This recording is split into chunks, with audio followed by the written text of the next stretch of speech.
Hi hello friends, ಎಲ್ಲರಿಗೂ ನಮ್ಮ ಅಮ್ಮನ ಅಡುಗೆಗೆ ಸ್ವಾಗತ. ನೀವೇನಾದರೂ ಹೊಸದಾಗಿ ನಮ್ಮ ಚಾನಲ್ನ ನೋಡ್ತಾ ಇದ್ದೀರಾ, ನಮ್ಮ ಅಮ್ಮನ ಅಡುಗೆ ಚಾನಲ್ ಸಬ್ಸ್ಕ್ರೈಬ್ ಮಾಡ್ಕೊಂಡಿಲ್ಲ ಅಂದರೆ ಸಬ್ಸ್ಕ್ರೈಬ್ ಮಾಡ್ಕೊಳ್ಳಿ. ಹಾಗೆ ಪಕ್ಕದಲ್ಲಿ ಬರುವ ಬೆಲ್ ಐಕಾನ್ನ ಕ್ಲಿಕ್ ಮಾಡ್ಕೊಳ್ಳಿ.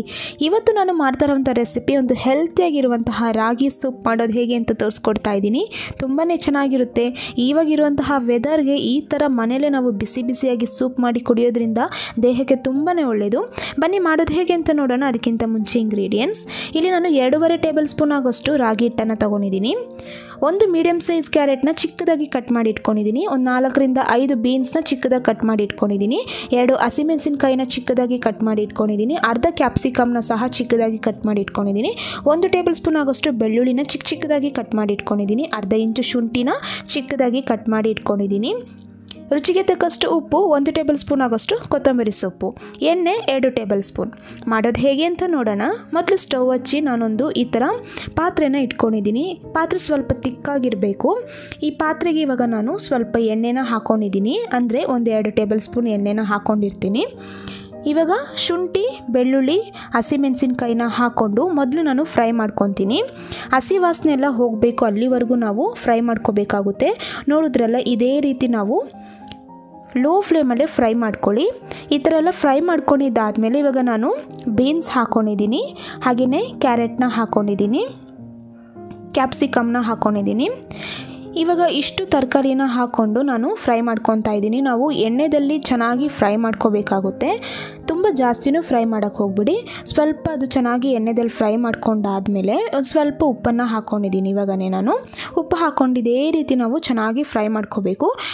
ನಿಮಗೆ ಯಾವ ತರಕಾರಿ ಇಷ್ಟ ಆ ತರಕಾರಿನ ಹಾಕೋಬೋದು. ಕಾರ್ನ್ ಹಾಕೋಬೋದು, ಬ್ರಾಕೊಲಿ ಹಾಕೋಬೋದು, ನಿಮ್ಮ ಇಷ್ಟ ಪ್ರಕಾರ ತರಕಾರಿನ ಹಾಕ್ಕೊಳ್ಬೋದು ಸೂಪಲ್ಲಿ. ಇವಾಗ ನೋಡಿದ್ರಲ್ಲ, ನಾನು ಚೆನ್ನಾಗಿ ಫ್ರೈ ಮಾಡ್ಕೊಂಡಿದ್ದಾದಮೇಲೆ ಇಲ್ಲಿ ನಾನು 1.5 ಗ್ಲಾಸ್ ಆಗೋಷ್ಟು ನೀರನ್ನು ಹಾಕ್ಕೊಂಡಿದ್ದೀನಿ. ನೀರನ್ನು ಹಾಕ್ಕೊಂಡಿದ್ದಾದಮೇಲೆ ಇದೇ ರೀತಿ ನಾವು ಚೆನ್ನಾಗಿ ಮಿಕ್ಸ್ ಮಾಡ್ಕೋಬೇಕಾಗುತ್ತೆ. ಮಿಕ್ಸ್ ಮಾಡಿಕೊಂಡು ಒಂದು 10 ನಿಮಿಷ ಇದನ್ನು ಚೆನ್ನಾಗಿ ಕುದಿಯೋಕ್ಕೆ ಬಿಡಬೇಕು.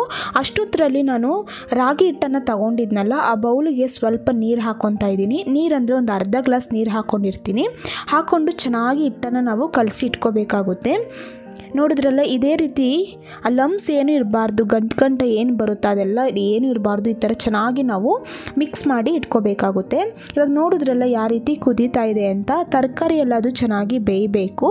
ಇವಾಗ 10 ನಿಮಿಷ ಆದಮೇಲೆ ನಾನು ಈ ಥರ ಕಲಸಿ ಇಟ್ಕೊಂಡಿದ್ನಲ್ಲ ರಾಗಿ ಹಿಟ್ಟನ್ನು, ಅದನ್ನು ಹಾಕ್ಕೊಂಡಿದ್ದೀನಿ. ಹಾಕ್ಕೊಂಡು ಒಂದು ಸತಿ ಚೆನ್ನಾಗಿ ಮಿಕ್ಸ್ ಮಾಡ್ಕೋಬೇಕಾಗುತ್ತೆ.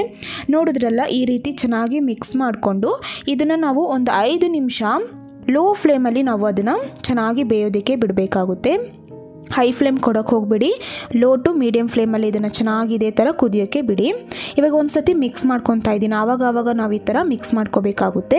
ಇವಾಗ ನೋಡಿದ್ರಲ್ಲ ಯಾವ ರೀತಿ ಕುದೀತಾ ಇದೆ ಅಂತ. ಹಾಗೆಯೇ ಚೆನ್ನಾಗಿ ರಾಗಿ ಹಿಟ್ಟೆಲ್ಲ ಚೆನ್ನಾಗಿ ಹೊಂದ್ಕೊಂಡಿದೆ.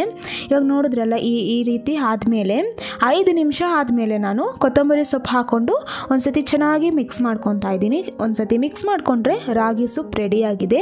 ತುಂಬ ಬೇಗನೆ ಮಾಡ್ಕೋಬೋದು. ಟೇಸ್ಟ್ ತುಂಬಾ ಚೆನ್ನಾಗಿರುತ್ತೆ. ನೀವು ಈ ರೀತಿ ಮಕ್ಳಿಗೂ ಮಾಡಿ ಕೊಡ್ಬೋದು. ಮಕ್ಳಿಗೆ ಮಾಡಬೇಕಂದ್ರೆ ನೀವು ಹಸಿಮೆಣಸಿನ್ಕಾಯಿನ ಸ್ಕಿಪ್ ಮಾಡ್ಕೊಳ್ಳಿ, ತುಂಬ ಚೆನ್ನಾಗಿರುತ್ತೆ. ಅದ್ರ ಬದಲು ಸ್ವಲ್ಪ ಪೆಪ್ಪರ್ ಪೌಡರ್ ಹಾಕೋಬೋದು ಹಸಿಮೆಣಸಿನ್ಕಾಯಿ ಬದಲು. ನೋಡಿದ್ರಲ್ಲ ಯಾವ ರೀತಿ ನಾವು ರಾಗಿ ಸೂಪು ಮನೆಯಲ್ಲೇ ಈಸಿಯಾಗಿ ಮಾಡ್ಕೋಬೋದು ಅಂತ. ಇದೇ ಥರ ಹೆಲ್ತಿ ರೆಸಿಪೀಸ್ ಬೇಕಾದರೆ ನಮ್ಮ ಅಮ್ಮನ ಅಡುಗೆ ಚಾನಲ್ ಸಬ್ಸ್ಕ್ರೈಬ್ ಮಾಡ್ಕೊಳ್ಳಿ. ಪಕ್ಕದಲ್ಲಿ ಬರುವ ಬೆಲ್ ಐಕನ್ನ ಕ್ಲಿಕ್ ಮಾಡೋದ್ರಿಂದ ನಾವು ಹಾಕೋ ಎಲ್ಲ ವೀಡಿಯೋಸು ನಿಮಗೆ ನೋಟಿಫಿಕೇಷನ್ ಆಗಿ ಬರುತ್ತೆ. ಈ ವಿಡಿಯೋ ನೋಡಿರುವ ಎಲ್ಲ ವೀಕ್ಷಕರಿಗೂ ಧನ್ಯವಾದಗಳು.